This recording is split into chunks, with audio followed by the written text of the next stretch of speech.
안녕하세요. 신혼 11개월 차의 30살 새댁입니다. 신랑하고 저는 동갑내기 커플이에요. 2년 긴 연애를 하는 동안도 싸움 한 번 없이 잘 지냈고 결혼하고 나니 연애할 때보다 훨씬 사이가 좋게 잘 지내요. 신랑은 저와 평생을 함께할 배우자, 가족, 그리고 저를 절대 배신하지 않을 친구 같은 사람이 돼주었어요. 제가 사연을 쓰면서도 다른 분들 사연을 많이 접해봤는데 다른 분들은 고부 갈등 때문에 정말 말 못할 스트레스를 받고 계신데 비해 저희 시부모님 또한 정말 존경받아 마땅할 정도로 그 인품이나 마음 씀씀이가 이루 말할 데 없고 저한테도 너무 잘해주시는 분들이세요. 모든 게 다 척척척 잘 돌아가는 것 같던 제 결혼 생활에도 문제가 하나 있었는데 그게 바로 신우였습니다. 신우는 아직 결혼을 하지 않았고 신랑보다 5살이 많아요. 요즘 시집 가는데 나이가 뭐가 중요하냐들 하지만 신랑의 표현을 빌리자면 우리 누나는 이제 시집 다 간 거나 마찬가지라고 표현할 정도입니다. 나이도 나이지만 그 나이 먹어서 모아놓은 돈도 없고 직장도 없어서 시부모님 밑에서 등골을 빼먹으면서 살고 있다고 하더라고요. 연애하는 동안에는 남편에게 위로 누나가 있다는 것쯤은 알았지만 사실 한 번도 남편의 누나를 만나게 될 일이 없었어요. 신우는 얼마 전까지 지방에서 혼자 살았었거든요. 신우가 취직 준비할 때 연애하는 사이도 아니고 좋아하던 남자가 있었는데 그 남자가 취직이 되면서 지방으로 내려가게 되었는데 그 남자 따라간다고 신우도 그 길로 같이 지방으로 내려갔다고 했어요. 그쪽에서 자취하면서 취직을 했다고 들었는데 신우가 학교도 좋은 곳을 나온 게 아니라서 신우가 따라간 남자처럼 좋은 기회를 얻어 취직을 하게 된 게 아니고 그냥 동네에서 영세한 중소기업 같은 데 들어가서 일을 했다고 합니다. 그러니까 신우가 거기서 버는 돈 가지고는 생활도 어렵다고 징징대는 바람에 지방에 내려가 취직까지 했으면서 시부모님이 신우가 사는 자취방 월세를 대신 내주고 계셨답니다. 그런데 혼자 사는데 허파에 바람이 들어가지고는 거기서도 아주 최고급 오피스텔에 들어가가지고 월세 부담이 엄청나셨다네요. 시부모님께서 그 돈을 감당을 못하시겠으니 그쪽에다가 아예 전세를 알아봐 주셨다고 하고요. 아무튼 그래도 덕분에 서울에 있었으면 취직도 안 하고 시부모님 등골이나 빨면서 살았을 신우가 취직도 하고 시부모님도 좋은 게 좋은 거라고 신우가 그쪽에서 기반 잡고 자리 잡고 살기를 바라셨답니다. 그런데 신우가 회사고 뭐고 다 포기하고 저희가 결혼식을 올리기 얼마 전에 전부 정리해버리고 서울로 다시 올라와 버린 거예요. 그래도 거기서 6년 가까이 살았으면 기반이 어느 정도 잡힌 거 아니냐. 신우가 돌아온 이유가 대체 뭐냐고 신랑에게 물어봤는데 사실 신랑도 신우 쪽 이야기만 들어서 자세히는 모르겠다 하더라고요. 신랑이 신우에게 들은 이야기는 신우가 그 남자한테 엄청나게 어장관리를 당해서 마음고생이 심했다. 모아놓은 돈도 다 뜯겼다는 식으로 들었다는데 사실 그 신우가 좋다고 따라다니던 남자가 신랑 학교 선배 타고 해서 어떻게 아는 사람이었다고 해요. 누나를 가지고 놀았다는 생각에 신랑도 눈이 뒤집혀서 어떻게 연락처를 알아내서 통화를 해봤다는데 그 남자 말은 신우랑은 무슨 일이 있던 것도 아니고 아무 사이도 아니었다는 말을 해왔다네요. 심지어 그 남자분은 그쪽으로 발령을 받아 내려간 뒤에 얼마 안 있어서 사귀던 사람과 결혼을 해서 현재는 애가 둘이라고요. 그러니 신랑도 신우 말을 하나도 믿을 수가 없던 거죠. 신랑이 자기 누나라서 조금 더 세게 말한 것일 수도 있지만 그 남자가 누나를 만났을 리가 없다고 둘 중에 한 명이 거짓말을 한다 치면 그건 우리 누나다 라고 확신을 하더라고요. 제가 혹시 모르지 않냐고까지 하니 그 남자가 미쳤다고 애도 둘이나 딸렸는데 우리 누나 어디를 봐서 그 위험을 감수하며까지 누나를 만났겠냐고 하더라고요. 누나가 어린 것도 아니고 예쁜 것도 아니고 돈이 많은 것도 아니고 직업이 좋은 것도 아닌데 어딜 봐서 그 사람이 가정을 걸고 도박을 하겠냐고요. 그러면 안 되는데 그 말에 저도 빵 터져버려서 아주 웃음 참느라 죽는 줄 알았어요. 아무튼 그래서 신우가 지방 생활을 포기하고 서울로 다시 올라오기는 했는데 그때가 저희 결혼식을 앞둔 지도 얼마 되지 않은 시기였기 때문에 결혼식 당일날까지 제가 직접 신우를 만나는 일은 없었어요. 신부 대기실에서 신우를 처음 봤어요. 신랑이 표현한 것보다는 조금 더 흐릿한 인상의 평범한 첫 인상이었습니다. 그냥 그때도 평범하게 인사하고 결혼 축하한다고 한마디 해줬기에 그때는 신우가 신랑이 말한 것처럼 이상한 사람은 아닌 것 같다는 생각을 했어요. 왜 그 남매들이 항상 서로 그렇게 물어뜯을 것 같이 행동하면서 서로는 엄청 챙겨주잖아요. 제 남동생도 저한테 비슷하게 그러니 그냥 남매가 사이가 좋은가 보다 싶었고 신랑이 말한 것도 다 신우 걱정을 많이 하면서 말은 그렇게 하는 건 줄로만 알았어요. 시부모님 두 분도 엄청 좋으신 분들이니 당연히 신우도 좋은 사람일 거라고 생각을 했거든요. 제가 결혼하던 당시에 해외여행에서 돌아왔을 시 방역수칙이 조금 완화된 상태라서 신혼여행을 다녀오는 데는 큰 무리가 없었어요. 유럽 쪽은 이미 전부 다 개방돼 있던 상황이었고요. 그런데 괜히 가서 병 얻어서 돌아올까봐 걱정이 돼서 저희는 신혼여행은 생략하고 모든 게 다 안정이 되었을 때 진짜 좋은 곳으로 편하게 다녀오자는 계획을 세워서 그렇게 결혼식 끝나자마자 곧바로 저희의 신혼생활이 시작되었습니다. 결혼식 당일날에는 너무 긴장을 해서 그런가 그 시간이 어떻게 지나갔는지 잘 기억도 안 나요. 그냥 무작정 웃음만 나고 행복했던 게 기억이 나네요. 딸을 보내는 친정아버지는 조금 섭섭하셨던 것 같은데 저는 마냥 좋기만 했어요. 아무튼 식비 같은 거 다 정산을 하고 나서 방명록이랑 축의금은 저희가 챙겨서 신혼집으로 돌아왔습니다. 하객이 신랑과 저희 쪽 하객 합쳐서 250명 정도가 왔었어요. 민감한 시기였음에도 불구하고 자리를 빛내주신 분들께 너무 감사했죠. 신랑 측 하객이 140명 정도로 더 많았는데 축의금은 양가 다 비슷하게 들어왔어요. 축의금이란 게 저는 그렇게 크리라고는 생각도 못했는데 여기저기서 받고 나니 그 금액이 엄청나더라고요. 방명록을 보면 저나 신랑 친구들, 그 외 직장 동료들을 제외하면 전부 다 양가 부모님들 하객이었습니다. 말이 축의금이지. 사실 그 돈이 그동안 양가 부모님들이 여기저기 다 쓰셨기 때문에 돌아온 돈이잖아요? 친구들이나 직장 동료들한테 들어온 축의금의 비중이 그렇게 큰 것도 아니고 신랑이나 저랑 개인적으로 가까운 친구들은 다 따로 저희들한테 준 게 있어서 사실 그 돈들은 양가 부모님들의 돈이나 다름없는 돈이었어요. 그리고 일반적으로도 축의금은 양가 어른들께 드린다고 듣기도 했고요. 그래서 신랑과 상의하고 나서 축의금을 양가 부모님께 드리기로 결정했습니다. 신혼여행을 안 갔기 때문에 다음 날인 일요일 아침에 바로 신혼집에서 좀 더 멀리 떨어진 시댁으로 먼저 향했습니다. 돌아오는 길에는 친정에 들러서 친정에도 제 앞으로 들어온 축의금을 돌려드리고 올 계획이었습니다. 결혼식이 바로 어제였는데 좀 쉬다 오지 그러셨냐며 저희 걱정부터 해주시며 반겨주시니 정말 좋았어요. 무슨 일로 왔느냐고 물으시길래 바로 본론부터 말씀드렸네요. 그런데 시부모님께서는 그건 너희 결혼한다고 사람들이 이 어려운 상황에 먼 길까지 와주시며 축하해주신 돈이니 그 돈은 저희가 갖는 게 맞다고 하셨습니다.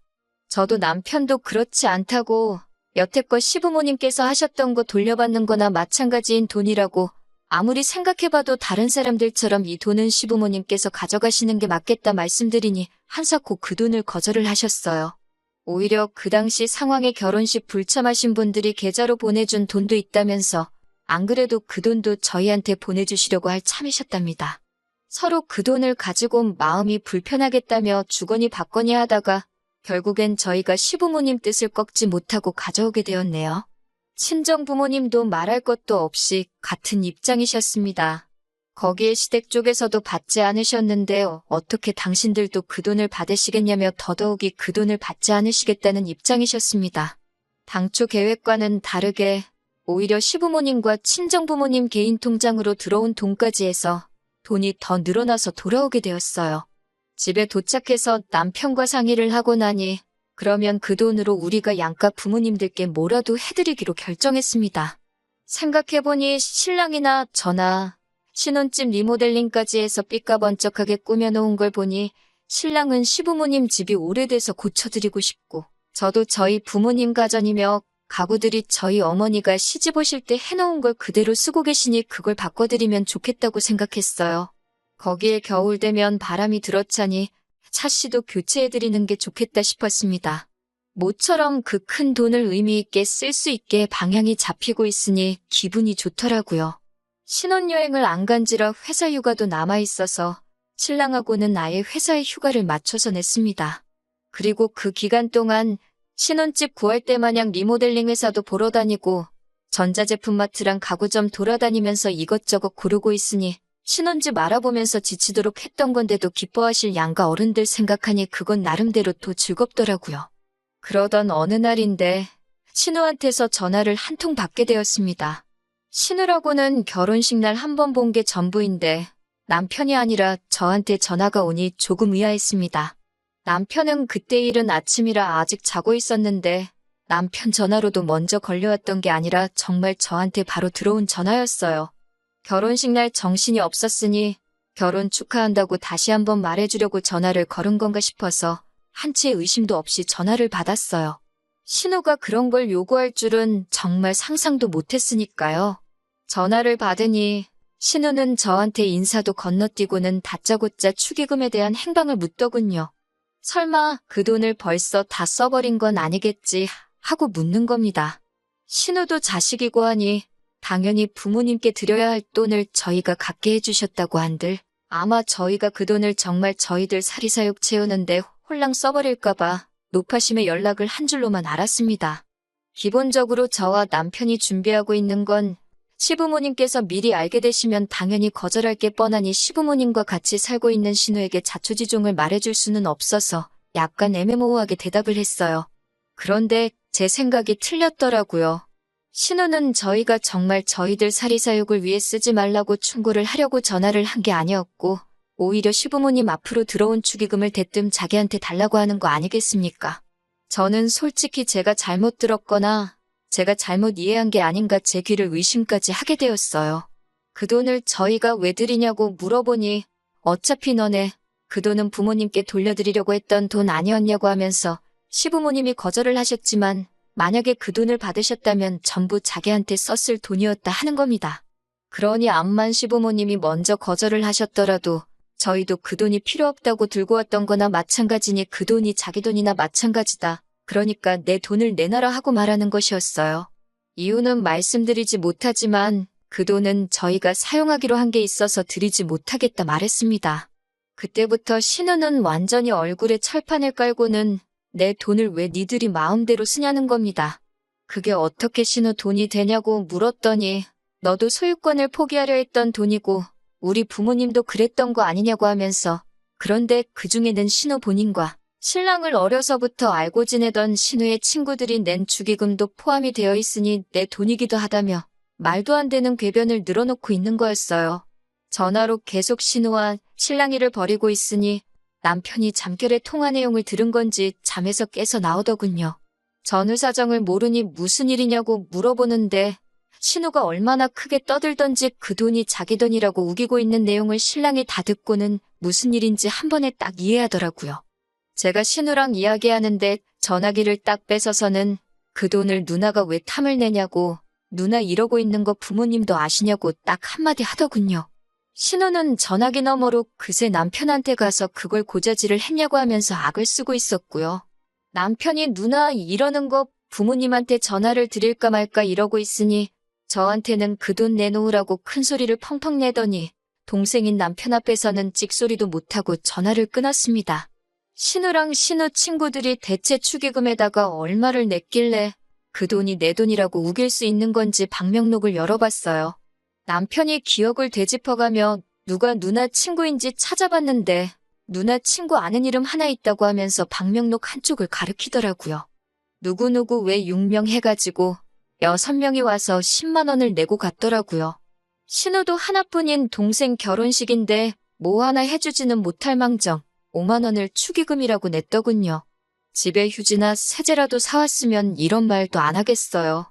몇 천만 원이 되는 축의금 중에 꼴랑 7명이서 15만 원 낸 거나 마찬가지인 돈을 가지고 자기 지분이 있으니 그 돈을 내놓으라고 하는 걸 보니 하도 어이가 없으니 웃음이 다 나더라고요. 남편은 배꼽을 잡고 뒤집어지면서 이게 30대 후반 다 되는 사회인들이 낸 축의금이 맞냐면서 포복절도를 하더라고요. 그러면서 남편이 웬만하면 그냥 넘어가 주려고 했는데 이걸 보니 안 되겠다고 하면서 시부모님한테 전화를 걸어서 방금 있던 일을 속속들이 다 이야기해줬습니다. 시부모님 입장에서도 신우가 아픈 손가락이기는 할 텐데 제게 한 짓이 상식선에서 생각해봐도 이해도 용서도 되지 않는 일이라서 그런지 그렇게 인자하신 시부모님도 화를 내실 줄 안다는 걸 보여주시더라고요.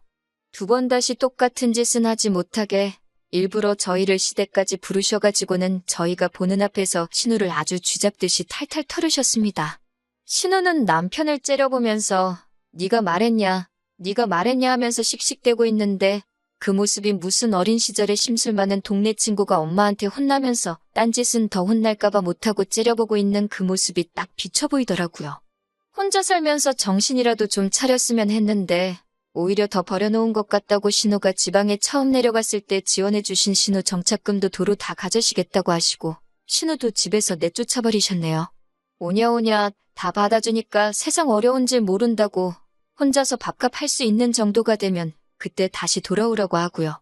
쫓겨나는 신우한테 남편이 15만 원 건네주면서 이거 축의금으로 들어온 누나네 돈이라고 이거 돌려줄 테니 이거 먹고 떨어지라고 하는데 솔직히 그러면 안 되는데 옆에서 보고 있는 제 속이 다 후련하더라고요. 신우는 결국 지방에 다니던 회사에 사정사정을 해서 다시 입사를 하게 되었고 다시 혼자서 지방에 내려가 살게 되었어요. 하지만 달라진 게 있다면 시부모님이 신우에 대한 지원을 전부 끊어버렸다는 거예요. 시부모님도 이번엔 독하게 마음 먹으신 것 같은 게 자꾸 오냐오냐 해줬더니 당신들께서 신우를 저렇게 만들어 놓은 것 같다며 이번에야말로 신우가 스스로 구실을 할 수 있게 도와줘야겠다고 굳게 다짐하셨나 봐요. 신우도 처음에는 죽는 소리 하다가 사람이 그 정도로는 죽지 않는다는 걸 깨닫고는 지금은 정신 차리고 저금도 하면서 일을 하고 있나 봅니다. 얼마 전에 시부모님 집 리모델링이 끝이 났어요. 바닥이며 벽지, 부엌에 화장실까지 전부 다 싹 바꿔드렸습니다. 시부모님도 엄청 좋아하셨고요. 그래도 부모님 사랑을 느낄 수 있는 게 신우가 힘에 부치면 돌아올 수 있게 신우방은 그대로 남겨두시고 인테리어에 맞게 가구도 새 걸로 다 장만해 놓으셨더라고요. 저도 신우가 저희에게 그런 억지 부리는 사람이 아니라 이번에는 정말 존중받고 한 식구로서 같이 세상을 헤쳐나갈 수 있는 좋은 가족이 되어서 돌아오면 참 좋겠네요.